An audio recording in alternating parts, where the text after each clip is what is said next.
Welcome to Ecclesia Principles, a biblical strategy for believers to engage in God's design for government with Ray Eppard. Hello, glad you could join us again today. We're continuing to look at jurisdictional government. We've seen that God has established chronologically three to the point that we're in our study so far, and that is self-government, family government, and now civil government. We're up, if you would, to Genesis 9:6 chronologically. And there are other governments. Really, there's a fourth one that God has established, and we'll talk about that later. But here, let's read Genesis 9:6, because this is where God established civil government. Now, in talking about this, again, let's just review very quickly the concept of what jurisdiction is. Juris means lawful. Diction is speech, or to say. Lawful speech, or you could put it this way, who has the right to say? And with this, God in Genesis 9:6 gave humanity the right to say who judgment should be executed on. Genesis 9:6 says, "Whoever sheds man's blood, by man his blood shall be shed. For in the image of God he made man."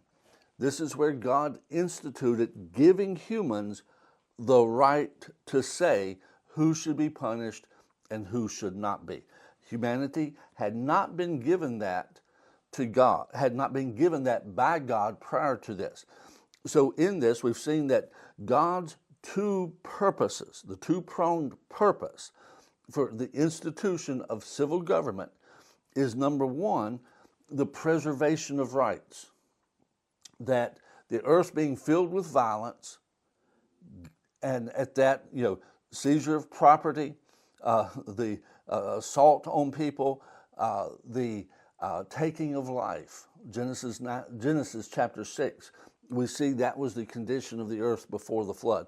From Cain killing Abel, without civil government, Cain's right to life was taken from him.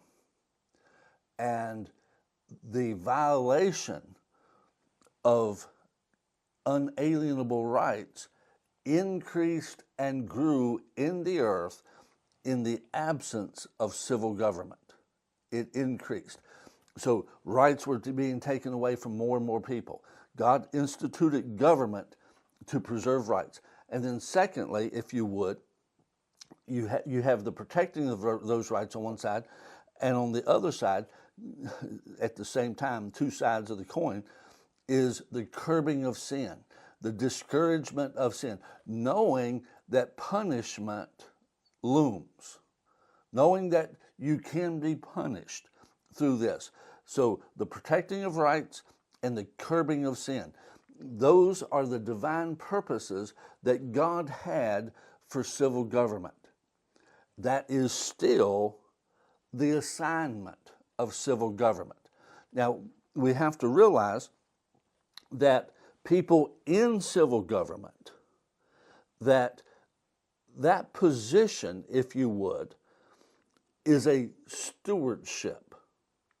Now, when I'm saying a stewardship, I'm wanting to focus specifically on the concept. See, a steward has to give an account. Every person in civil government, whatever their role, will end up having to give an account to God for how they handled that, for the rights they protected, for the sin that they curbed or did not. They will have to give an account for that. And so, because those positions were established by God. And Romans 13 even says those positions are ministries. So they have to give an account for God. And that is the standard by which they should be judged. The protection of rights and the curbing of sin. God bless you. Join us again next week. You've been listening to Ecclesia Principles with Ray Eppard. Follow us on YouTube and Facebook on our Ray Eppard pages. This program was brought to you by Victory Worship Center and World Outreach. Services Sunday 9 o'clock and 11 o'clock, 200 Hammond Lane, Stanton, Virginia.